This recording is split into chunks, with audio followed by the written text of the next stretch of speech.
adaptasinya sih. Menurut gue kalau lu nggak bisa apa-apa tapi lu bisa beradaptasi masih ada poinnya. Karena jadinya lu bisa diajarin.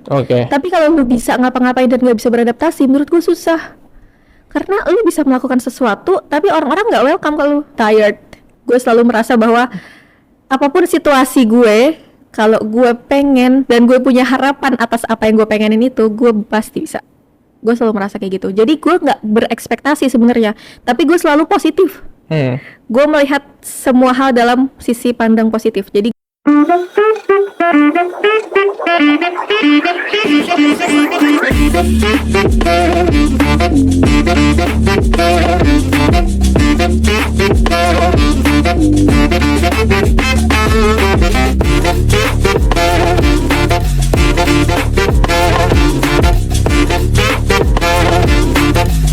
halo sahabat ISIP, balik lagi di ISIP Podcast bersama saya Revan Kalviki sebagai pembawa acara, host atau MC pada episode kali ini. Jadi ISIP Podcast seperti yang kalian semua tahu, sahabat ISIP tahu, podcast yang membahas tentang fenomena atau apa yang terjadi di ISIP Jakarta. Kita bakal ngobrol bareng alumni, dosen, bahkan mahasiswa ISIP Jakarta. Nah, jadi kan di episode-episode sebelumnya atau kebanyakan episode ISIP Podcast belakangan itu kan ngobrol bareng alumni yang udah berpengalaman atau udah lama kerja di bidangnya. Nah, pada episode kali ini dan mungkin beberapa episode ke depan, tapi nggak janji, maaf, kita bakal ngobrol sama teman-teman kita yang baru fresh grad atau yang baru lulus dan cari tahu nih gimana sih pengalaman kerja atau pengalaman pertama kali terjun di dunia kerja itu bakal gimana. Pada episode kali ini kita bakal ngobrol bareng Maura Anissa Jelita. halo. Apa kabar Maura? Alhamdulillah baik Bang Repeng, apa kabarnya? Alhamdulillah baik terus. Gimana nih Maura? Tadi perjalanan ke sini macet nggak? Alhamdulillah enggak macet juga sih. Nggak macet, alhamdulillah. Masih lengang. Gimana setelah berapa tahun nggak ke ISIP? 17 tahun kayaknya. 17 tahun. Cukup lama memang. Cukup lama, ya. 17 tahun itu udah banyak perubahan sih memang di ISIP Jakarta ini. Banyak, kita udah ada lift, kita udah ada MRT dalam ISIP muter-muter di lapangan. Tadi naik MRT kebetulan. Iya, dari sini ke depan kan MRT kan, gokil emang. Gimana baru setelah hampir 2 tahun nggak ke ISIP, betul? Sejauh ini sebenarnya nggak ada perubahan yang gimana-gimana ya, masih sama aja kelihatannya. Tapi sering kangen sama kuliah nggak? Kangen, sebenarnya momen yang paling dikangenin adalah ketemu Bang Repang. Itu pasti. Karena saya emang ngangenin banget ya kan, sahabat ISIP. Setuju. Apa yang dikangenin dari ISIP Jakarta, Mat? Lebih ke momen-momen sama temennya. Terus pas perkuliahan juga kan sebenarnya kita lebih banyak praktek ya. Sebenarnya itu sih yang bikin seru selama masa perkuliahan. Oke. Sebelum kita kita membahas perkuliahan atau dunia kerja atau pengalaman kamu di dunia kerja atau kuliah, aku pengen nanya tentang latar belakangnya dulu nih. Kenapa sih akhirnya memilih ISIP Jakarta? Sebenarnya kalau ditanyain kenapa, tidak direncanakan. Kenapa? Apa yang tidak direncanakan itu? Jadi awalnya gue mendaftar ke kampus negeri yang alhamdulillah sebenarnya keterima waktu itu. Alhamdulillah. Cuma nggak dapat izin buat merantau. Oke. Kebetulan jurusannya waktu itu film dan televisi. Jadi gue lebih mencari yang satu jalan aja sih, gitu, jurnalistik. ISIP. Berarti emang tertarik sama dunia film dan televisi lah, pertelevisian? Iya, dari awal emang udah tertarik. Dari SMA? Dari SMA. Oleh karena itu kenapa akhirnya memilih jurnalistik di ISIP Jakarta? Betul. Tahu ISIP Jakarta itu dari mana, Mat? Apa dari kenalan kah atau apa? Enggak, dari bapak gue sendiri. Dapat rekomendasi kebetulan. Kemarin kan banyak ini ya, waktu itu sih momennya lagi kebakaran, Bang. Iya. Pas lihat kebakaran itu, bapak gue tuh kayak menotis, oh ini kampus dulunya terkenal nih, gitu. Terus karena ada jurusan jurnalistiknya juga, jadinya kayak coba aja masuk situ, gitu. Oke. Jurnalistik film memang gak beda jauh. Tapi pas kuliah di sini terpenuhi nggak sih, Mor, ekspektasi lu tentang gini nih perkuliahan dunia jurnalistik atau pertelevisian di kampus ini? Tahu ya? Cukup terpenuhi ekspektasinya. Kenapa tuh? Kalau dibandingin sama dunia kerja setelah gue kerja ini ya, itu menurut gue sangat-sangat relate. Gue nggak perlu belajar banyak lagi karena kebanyakan udah gue tahu gitu, udah gue pahamin dari masa perkuliahan ini gitu. Jadi menurut gue sangat mencukupi ekspektasi. Apa yang sangat membantu dari kita kan emang selama kuliah lebih banyak praktek nih dibanding apalagi jurusan kita sama-sama jurnalistik. Kita tahu lah mungkin 60% 70% dunia perkuliahan kita tuh diisi sama praktek tiap minggunya. Pada akhirnya apa yang paling relate dari dunia kampus ini yang kebawa akhirnya sampai di dunia kerja lu sekarang? Banyak banget. Salah satunya mungkin penulisan berita, teknik-teknik liputan, kayak gimana cara nge-reach out narsum. Itu kan hal-hal sepele yang udah dapat dari kampus, tapi ternyata penting dan berguna banget di masa-masa pekerjaan gitu. Oke, nah boleh nggak sih di-spill kesibukan Maura? Kan tadi udah ngomongin kerjanya, kesibukan sekarang Maura setelah lulus jadi apa, Maura?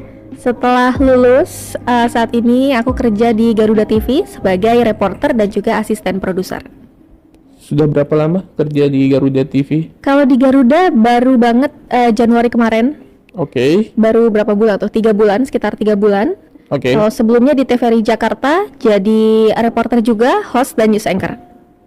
Apa? Sorry, tadi banyak banget kebocoran diulang. Boleh diulang tuh ya apa aja? Reporter, host dan news anchor. Oke, mungkin sahabat ISIP atau mungkin mahasiswa ISIP banyak yang belum tahu nih bedanya reporter, MC sama news anchor itu apa, Mbak? Sepengalaman Maura aja, nggak apa-apa, kita nggak ada salah bener di sini. Iya, nggak ada salah bener ya. Nggak ada salah bener di sini. Tolong dikoreksi ya kakak-kakak Cimiu. Kalau reporter itu kan kita lebih turun ke jalan, Bang. Yes. Kita jadi di lapangan gitu. Kalau host sebenarnya buat acara-acara tertentu aja. Kebetulan kemarin gue di TVRI itu megang 3 program. Yang satu program ini emang dari awal hostnya gue. Itu namanya Jelajah Tradisi. Ada juga Dimensi Ruang Kita sama nggak apa-apa kalau lupa. Satu lagi apa ya? Inspirasi Indonesia. Inspirasi Indonesia itu sebagai host. Host. Sebagai host. Satu lagi tadi news anchor ya, pembaca berita lah ya, yang di studio gitu-gitu. Dari ketiga itu, Mer, mana yang paling berkesan? Yang paling berkesan pastinya sebagai reporter. Why? Gue bisa dengan banyak mengaplikasikan apa yang gue pelajarin di kampus sebenarnya. Dari pembawaan, ya lebih banyak praktik di lapangan sih kita. Betul. Tapi selain itu, selain lebih banyak dipelajari di kampus, apa yang membuat reporter lebih berkesan pada akhirnya dibanding 2 tadi? Karena banyak momen aja mungkin di luar ya. Jadi gue bisa ngerasain ke tempat A, ke tempat B, tempat C, ke banyak tempat dengan pengalaman yang beda-beda, orang yang beda-beda, harus adaptasi setiap harinya. Menurut gue itu berkesan banget. Apa yang paling berkesan? Itu pertanyaan basic sih. Tapi apa akhirnya pengalaman lu selama di TVRI sebagai reporter yang paling berkesan yang jadi core memory lu sampai saat ini? Sebenarnya nggak bisa satu sih, Bang. Nggak apa-apa, 2 juga nggak apa-apa, Bor. Kalau dihitung kayaknya ada 72. Buat dulu, Bor, nggak apa-apa kali 72. Kalau ditanya yang paling berkesan, sebenarnya bukan liputan apanya, tapi proses jadi reporternya. Gimana tuh? Jadi lumayan panjang juga nih, tolong didengerin ya. Iya. Jadi awalnya gue kan magang. Oke. Sebenarnya agak hopeless pas magang itu karena gue coba cari tempat magang sendiri, ternyata nggak keterima di mana-mana. Akhirnya tiba-tiba gue dapat di TVRI Jakarta itu dari Mbak Dita. Oke. Dari situ di bulan pertama gue langsung ditugasin jadi reporter buat bantu-bantu backup reporter yang nggak bisa liputan waktu itu. Lama-lama gue terus-terusan nih jadi ngeliput-liput terus, nggak tandem. Dari situ gue dikasih sogokan ya, gue dikasih 50.000 sama salah satu kameramen untuk ikut audisi jadi reporter. Terus waktu itu 50 tuh kayak lumayan lu 50 in this economy. Kayak terlalu mata duitan gitu. Waktu itu akhirnya gue kayak ya udah duitnya gue ambil, tapi hari H audisi gue nggak datang. Bukan nggak datang, maksudnya gue datang tapi gue ngumpet di kamar mandi. Takut. Grogi. Sebenarnya gue pemalu orangnya. Oke, pemalu. Karena pemalu itu jadi gue merasa kayaknya gue nggak pede deh kalau gue naik ada di satu ruangan yang isinya orang-orang berpengalaman. Kayaknya gue nggak sanggup melihat orang-orang itu gitu. Dari situ akhirnya gue disamperin sama salah satu panitianya ke kamar mandi, diajak ke ruangan itu, yang akhirnya mau nggak mau gue ikutan. Akhirnya kayak gue pasrah deh mengikuti 3 hari rekrutmen itu dan ternyata lolos. 3 hari lolos. Itu 3 hari proses oprek atau open rekrutmen itu. Iya, proses oprek. Ngapain aja, Mar? Biar pada tahu nih.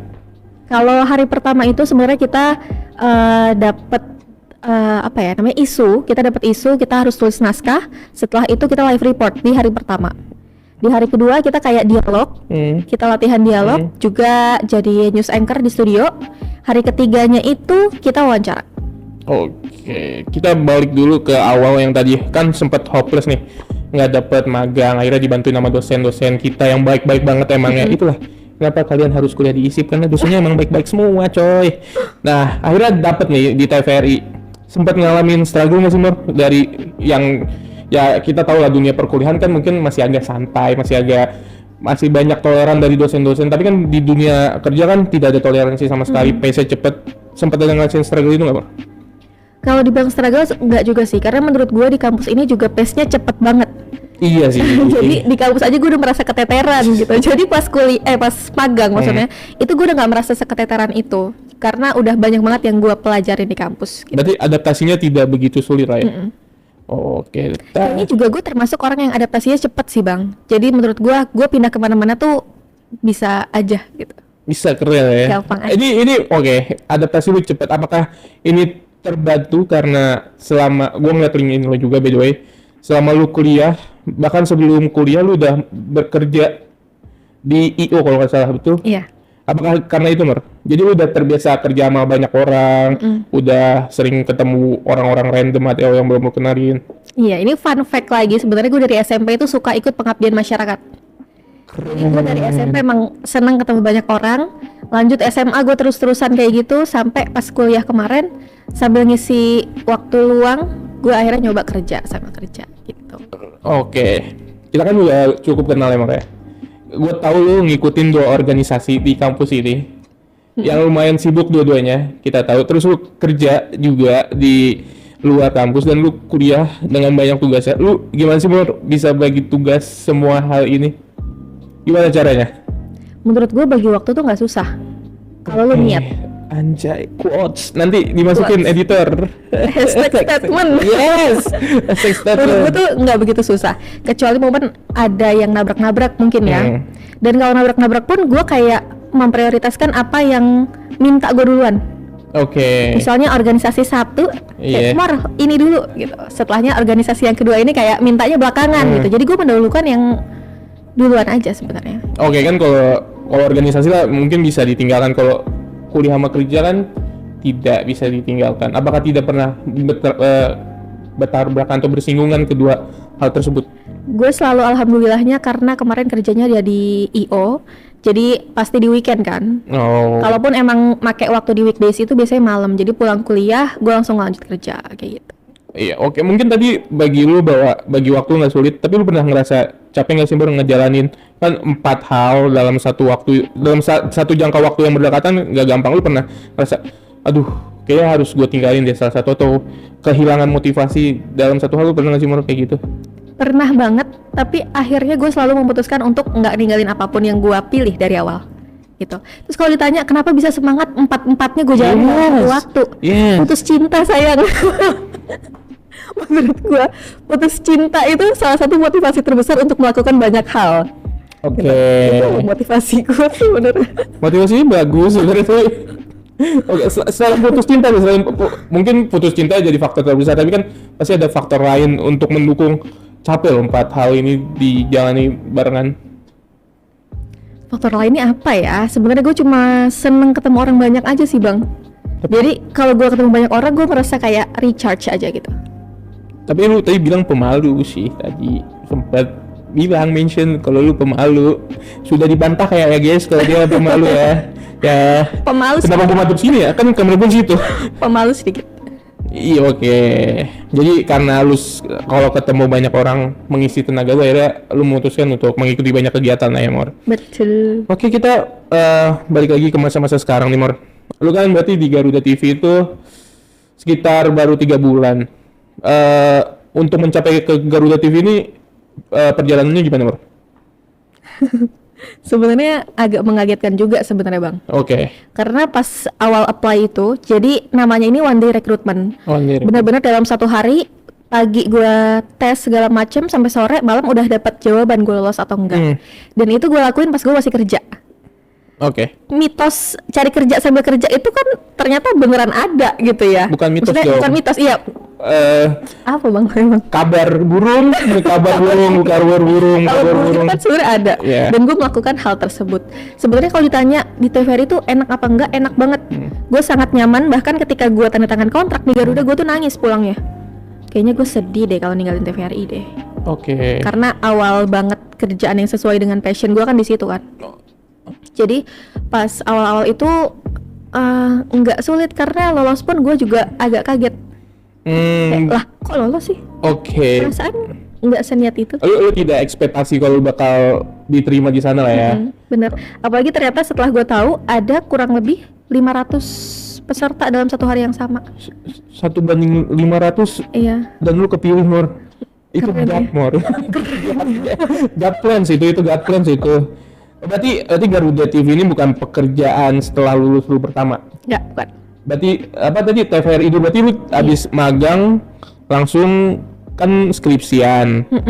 Skripsi kan lancar ya, alhamdulillah lancar nih. Lancar banget. Terus habis skripsi berarti langsung ke TVRI. Sebenarnya dari TVRI itu setelah magang, pas masih magang malah gue udah dikontrak. Udah dikontrak? Iya, jadi sebelum skripsi memang udah tanda tangan kontrak sama TVRI. Oke, ini menarik. Lu kan berarti itu full time dong, berarti kontrak full time. Kenapa akhirnya lu berani ngambil kontrak full time sedangkan lu masih berkutat dengan dunia perkuliahan lu pada saat itu? Skripsi yang kita tahu pusing banget gitu-gitu. Kenapa lu akhirnya berani ngambil hal yang sangat tanggung jawab besar ini? Balik ke statement awal gue sebenarnya bang. Oke. Kita nggak susah ngeluangin waktu asal kita niat. Betul. Jadi gue merasa waktu itu pasti bisa aja lah gitu, santai aja lah, karena gue pengen kerja. Emang sayang banget menyia-nyiakan momen itu. Dua, gue nggak mau ketinggalan kuliah. Iya. Jadi gue merasa kayaknya bisa-bisa aja kok gitu. Tapi kan ini bagus sih, tapi kan pada akhirnya pandangan orang awam, gue nyelesain kuliah dulu ya baru gue fokus ke pekerjaan biar dua hal ini gak keganggu. Kalau lu pada akhirnya bisa nih jalanin dua-duanya? Bisa itu sebenarnya karena mungkin di TVRI waktu itu jam kerjanya juga nggak nentu ya. Kadang gue liputan pagi, siang udah pulang, kadang siang sore pulang, kadang sore malamnya pulang kayak gitu. Jadi gue pasti punya waktu buat ngerjain skripsi. Dan kebetulan juga terima kasih banget ini kepada Bapak Bagus sebagai dosen pembimbing saya, karena beliau tuh bener-bener baik banget menurut gue bang.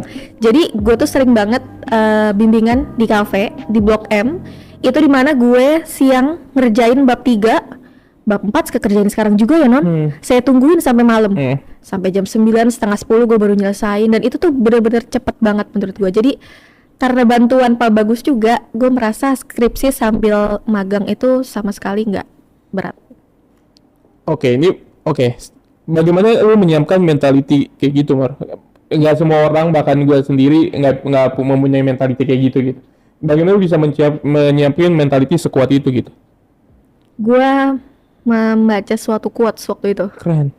Apa tuh? Dibaca udah keren. Do it scared, do it unmotivated, do it alone, do it unsure, do it tired. Gue selalu merasa bahwa apapun situasi gue, kalau gue pengen dan gue punya harapan atas apa yang gue pengenin itu, gue pasti bisa. Gue selalu merasa kayak gitu. Jadi gue nggak berekspektasi sebenarnya, tapi gue selalu positif.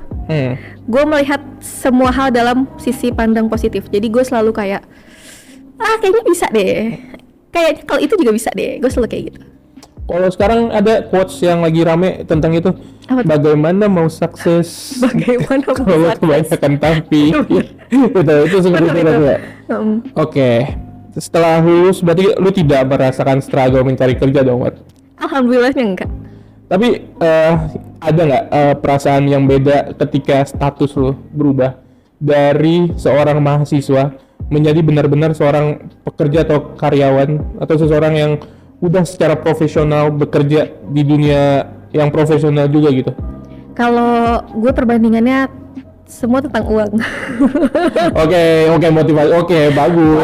Bagus. Karena kerja untuk cari duit, Bang. Betul. Kerja nggak cari duit kan kita dikerjain namanya. Betul. Gue rasa pas baru lulus itu kayaknya gue harus mencari suatu pekerjaan yang gajinya lebih dari kantor gue sebelumnya. Oke. Gue cuma merasa hal itu aja. Gue cuma kayaknya harus lebih. Setelah jadi sarjana masa nggak dapat yang lebih? Gue merasa kayak gitu. Jadi motivasinya kembali lagi ya in this economy nggak salah juga sih kita nyari pendapatan dari mana aja. Tapi lu ada persiapan dari yang tadinya seorang mahasiswa akhirnya jadi seorang pekerja profesional, ada persiapan khusus nggak Mor? Dari skill kah atau mentality? Lebih ke mentality sih sebenarnya, karena pas di awal-awal kerja kalau ditanya, udah kuliah, udah lulus gitu, gue bisa jawab belum. Jadi pengalaman gue yang nggak seberapa itu masih bisa dimaklumin sama orang. Tapi ketika gue udah bilang kayak, lu udah lulus, udah kuliah di mana? Di ISIP. Terus gue menyampaikan informasi yang salah tuh rasanya beban banget buat gue. Jadi gue lebih banyak kayak harus mencari tahu ini itu sih sebenarnya gitu, biar gue tidak dipandang aneh-aneh gitu. Jadi perasaan takut salah lu itu ya yang akhirnya selain mencari tahu buat ngatasin itu gimana? Pasti banyak banget mahasiswa atau teman-teman kita di sana yang emang nggak berani ngelakuin sesuatu karena pada akhirnya mereka takut salah gitu. Kenapa lu bisa merubah hal itu sampai sekarang? Gue masih takut salah bang. Oke, tapi gue mau untuk salah. Oke, lu berani buat salah. Gue berani buat salah. Karena pada akhirnya ketika lu salah, akhirnya lu tahu apa yang harus lu perbaiki. Gue teori bisa guys. Catat. Lagi bang hashtag statement. Dia editor yang bagus. Statement. Itu saya editor ya. Oke. Untuk sekarang gimana Mor? Kerja sebagai asisten produser. Tadi terus asisten produser di Garuda TV. Ada struggle nggak? Kan baru 3 bulan kerja. Yang dimana mungkin orang normal berpikir kok cepet banget progresnya. Lu sempet ada struggle ketika di posisi sekarang? Sangat struggle. Jujur, ini pekerjaan pertama yang bikin gue kayak, ya Allah, aku mau pulang gitu. Apa yang membuat struggle? Karena di awal itu kan gue sebenarnya kontraknya untuk reporter bang, masih sama kayak pekerjaan sebelumnya. Cuma ketika disuruh jadi asisten produser itu, satu yang bikin paling kaget adalah gue nggak biasa kerja ngurusin berita di balik layar. Maksudnya dalam satu program itu ada beberapa segmen, semuanya gue yang ngurus. Enggak sih, maksudnya ada produsernya. Tapi itu tuh cukup bikin kayak gimana ya cara kerjanya. Gue nggak dikasih tahu gue harus apa dulu, tapi gue harus langsung mengerjakan ini. Itu sangat struggle. Terlebih lagi kebetulan gue mendapat program-program yang jamnya juga agak mengganggu jam tidur, mengacak-acak itu. Jadi struggle-nya sebenarnya di situ. Masih struggle atau sudah mulai terbiasa? Sudah mulai terbiasa, alhamdulillah. Alhamdulillah. Jadi struggle di pekerjaan ya wajar dong. Jadi nggak ada saya selama kita mau berani salah balik lagi. Betul. Berani salah, berani mau mencoba hal tersebut. Oke. Karena kalau nggak salah kan kita nggak tahu kan harus apa.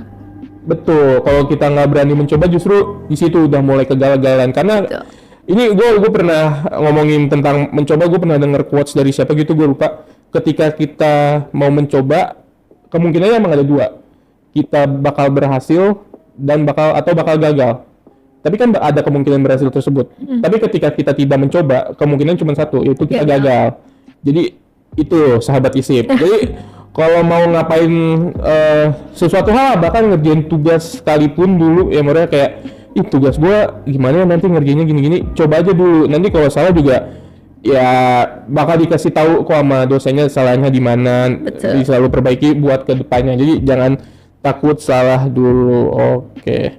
Mau gue pengen tahu dong, ada nggak satu ilmu yang bener-bener lu pakai sampai sekarang dari ISIP Jakarta nih sampai sekarang nih? Ilmu jurnalistik. Oke, bener. Gue salah pertanyaan guys. Yang secara spesifik dong, spesifik. Yang selama lu kerja kepake terus.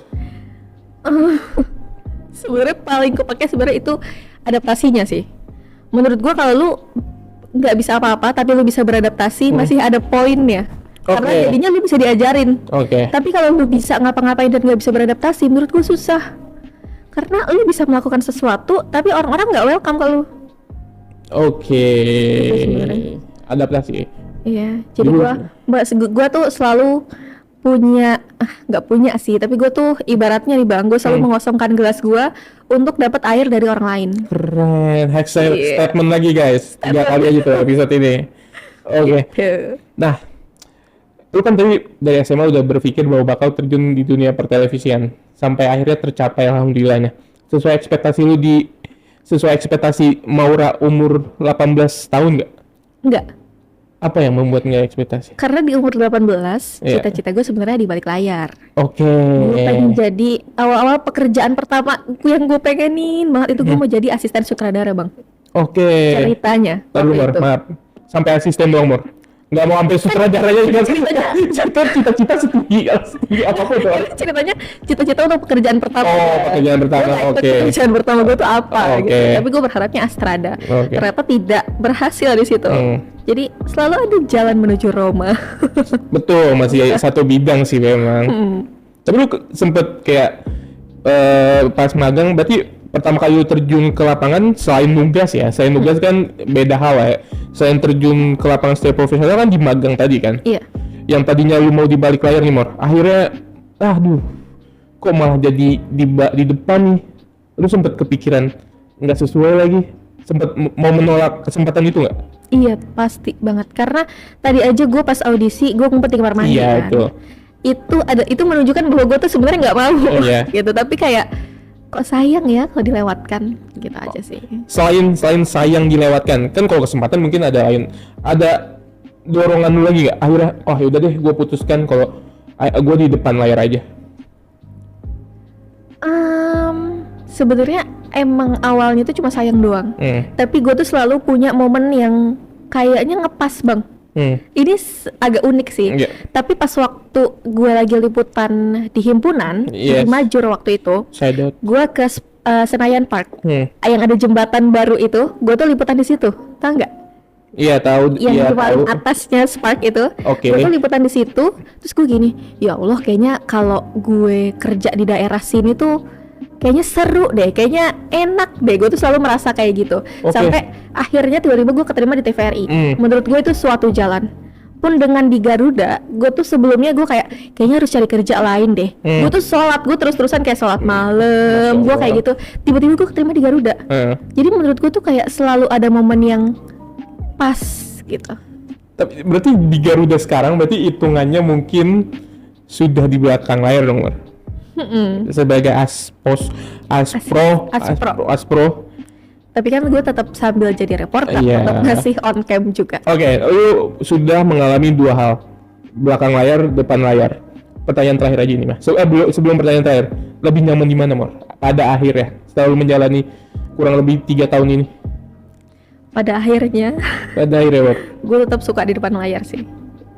Mungkin karena gue terbiasa selama 2 tahun di pekerjaan sebelumnya di depan layar, jadi gue merasa kayaknya lebih nyaman dan lebih cocok gitu. Dan pengalamannya lebih banyak ya. Oke, pertanyaan terakhir, Bang. Enggak pertanyaan sih sebenarnya.